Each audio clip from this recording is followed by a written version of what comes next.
everybody, I'm Hannah and I'm going to read you a book called Sit In, How Four Friends Stood Up by Sitting Down by Andrea Davis Pinkney and Brian Pinkney. We must meet hate with love. These were Dr. Martin Luther King Jr.'s words that got them started. Four hungry friends, eager to eat. Each took a seat at the Woolworth's lunch counter in Greensboro, North Carolina. David, Joseph, Franklin, and Ezell sat quiet and still, with hearts full of hope. With Dr. King's words strong and close, they were college students with a plan. It was February 1st, 1960.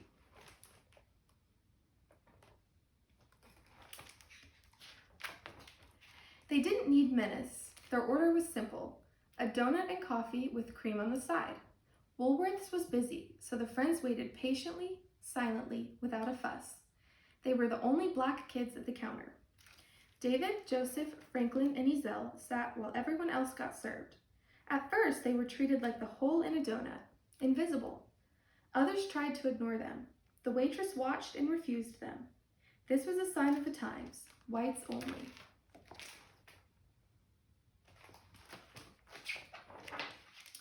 This was the law's recipe for segregation. Its instructions were easy to follow. Do not combine white people with black people. Segregation was a bitter mix.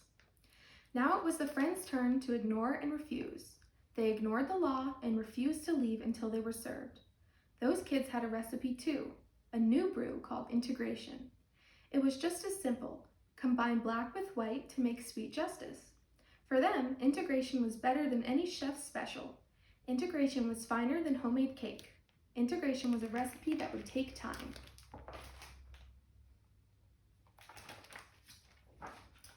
So David, Joseph, Franklin, and Ezell sat quiet and still, with hearts full of hope, with Dr. King's words strong and close: be loving enough to absorb evil.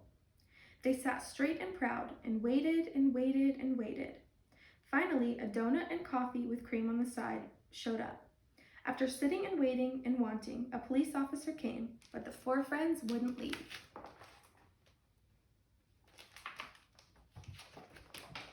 The police officer didn't know what to do. The students were doing nothing wrong. No crime in sitting, no harm in being quiet, no danger in looking hungry. The officer left the lunch counter without doing anything. The Woolworth's man turned off the lights. He announced, "Woolworth is closed." So the customers left, including the four friends, who went home to dinner where they were served first.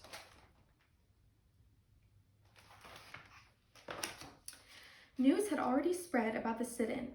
David, Joseph, Franklin, and Ezell got their names in the paper.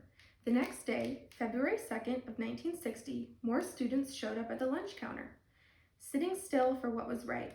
No reservation needed at Woolworth's. The students seated themselves. They were dressed in their best clothes, and they were polite and determined.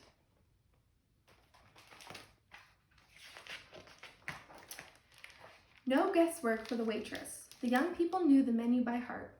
They ordered, but no food came. So they sat in silence and waited and wanted. A donut and coffee with cream on the side. The waitress reminded them, whites only. But those kids wouldn't budge. They didn't move. Until they were served, they refused. All they wanted was some food, a donut and coffee with cream on the side. To pass the time, the students read their school books. They wrote in their journals and they finished their homework. They didn't need to read the menu, so they studied for tomorrow's test. What had started in Greensboro spread faster than a grease fire. There were lunch counter protests in Hampton, Virginia, Nashville, Tennessee, Montgomery, Alabama, and Atlanta, Georgia, and many other southern towns. If lunch counters could go from whites only to all welcome, if segregation could turn to integration, if black people and white people could break bread together, everyone would pass the test. Everybody would score high, A+ with that coffee and cream on the side.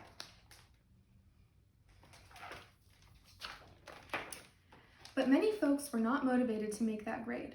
As the sit-ins grew, angry people gave the students a big dose of hatred, served up hot and heaping, coffee poured down their backs, milkshakes flung in their faces, pepper thrown in their eyes, ketchup, not on the fries, but dumped on their heads.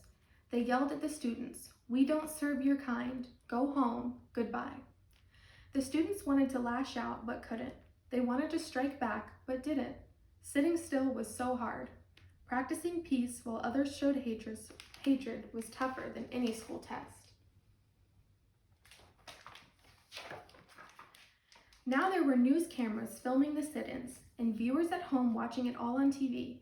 The students were more determined than ever to show the world the true meaning of peace, so they sat in silence with hearts full of hope, with Dr. King's dream true and close.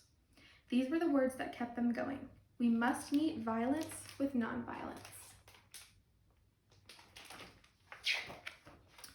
The students sat proud and still and waited and wanted a donut and coffee with cream on the side. Soon the sit-ins grew bigger and wider. White students joined their black friends to protest the unfair treatment by restaurant owners who would not serve food to black patrons. They also opposed segregated libraries, buses, parks, and pools. With so many students gathered, people got scared there would be fighting. They were afraid of all these youngsters grouped together for a cause. Even though the students were committed to peace, the police now took action. They accused the students of loafing. They arrested them. They took them to jail. The students didn't resist, and they didn't fight. Instead, they sang freedom songs to keep the peace. They held Dr. King's words steady and close. Demonstrate calm dignity. Soon, folks were so busy arguing about who was right and who was wrong that they stopped going to Woolworths and other segregated places. Some shops were forced to integrate to keep their businesses alive, but the struggle was far from over. In April, an activist named Ella Baker organized a student leadership conference at Shaw University in North Carolina to help the young demonstrators. With Ella, the students formed the Student Nonviolent Coordinating Committee, or the SNCC. Inspired by Dr. King, they came up with a powerful slogan from their own words. These are the words that became the SNCC slogan. We are all leaders.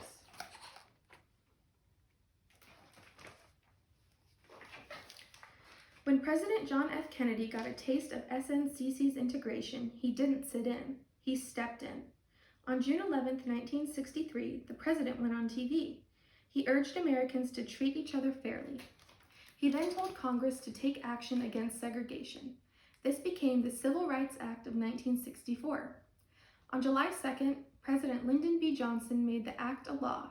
It banned segregation in public places. The hard work and courage of those brave students paid off. They had taken a bite out of segregation. Now it was time to serve equality. Now they were ready for a big sip of freedom. Their order was simple: a double dose of peace with nonviolence on top. Hold the hate and leave off the injustice.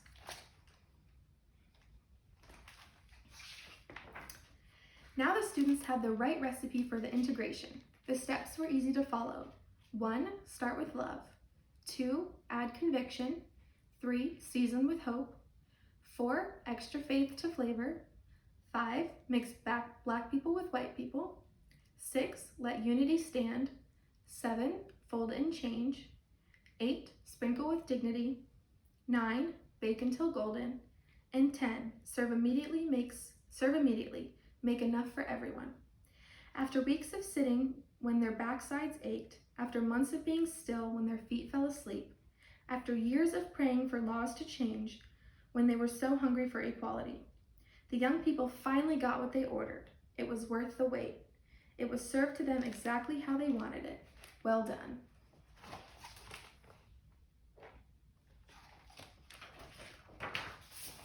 The end.